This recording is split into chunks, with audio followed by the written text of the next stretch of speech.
জন্য নিজেকে তৈরি করতে পারেন। যদি আলেম ওলামার দিক নির্দেশনা ছাড়া আপনি যদি তাবলীগে যান, আলেম ওলামার দিক নির্দেশনা ছাড়া যদি কোনো ভণ্ড পীরের মুরিদ হন, তাহলে আপনি জান্নাতে যাওয়ার পথ পাবেন না। কথা বলেন ঠিক না ঠিক? এই দেশ ওলামায়ে কেরামের, এই সামনের বাংলাদেশ, ওলামায়ে কেরামের বাংলাদেশ, এই সামনে আমাদের প্রজন্ম এটা বিশেষ করে কাজ করে আপনাকে সঠিক দিক নির্দেশনা দিবে।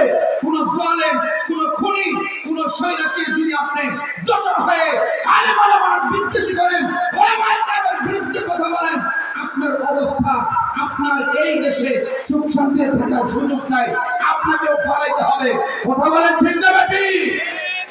আপনাদের কাছে আমি বিশেষ অনুরোধ রাখবো, এই দেশের সমস্ত কিছুকে ঠিক রাখা যেমন আমি একজন নাগরিক হিসেবে আমার দায়িত্ব, এ দেশের মান সম্মান ইজ্জত ক্ষুণ্ণ করা আমার পক্ষে কোনো সুযোগ নাই, ঠিক আমি একজন মুসলমান হিসাবে আলেমের ইজ্জত, আলেমের সম্মান, আলেম তৈরি হওয়ার কারখানা, সেই মাদ্রাসার সম্মান ইজ্জত এগুলোকে রক্ষা করা আমি একজন মুসলমান হিসেবে আমার দায়িত্ব।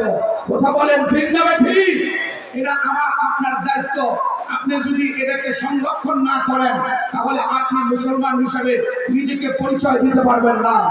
আপনি দেশের নাগরিক হইয়া দেশের মান সম্মান যদি ক্ষুণ্ণ হয়, আর তাকে যদি আপনি শেল্টার দেন, তাকে যদি সহযোগিতা করেন, তাহলে আপনি যেমন দেশের সুনাগরিক হওয়ার যোগ্যতা হারায় ফেলেন, ঠিক আপনি ঈমানদার দাবি করবেন, ওলামায়ে হক্কানির বিরোধিতা করবেন, মাদ্রাসার বিরোধিতা করবেন, আলেমদের বিরোধিতা করবেন, আপনি সঠিক মুসলমান নন। কথা বলেন ঠিক না ঠিক? আল্লাহ তাআলা ইরশাদ করেন, কুল ইন কুনতুম তুহিব্বুনাল্লাহ ফাত্তাবিউনি ইউহিব্বুকুমুল্লাহ ওয়া ইয়াগফির লাকুম যুনুবাকুম ওয়াল্লাহু গফুরুর রহিম। আল্লাহ পাক রব্বুল আলামিন নবীজিকে ফরমান, ও নবীজি, যদি কেউ আমার মহব্বত চায়, আল্লাহ পাকের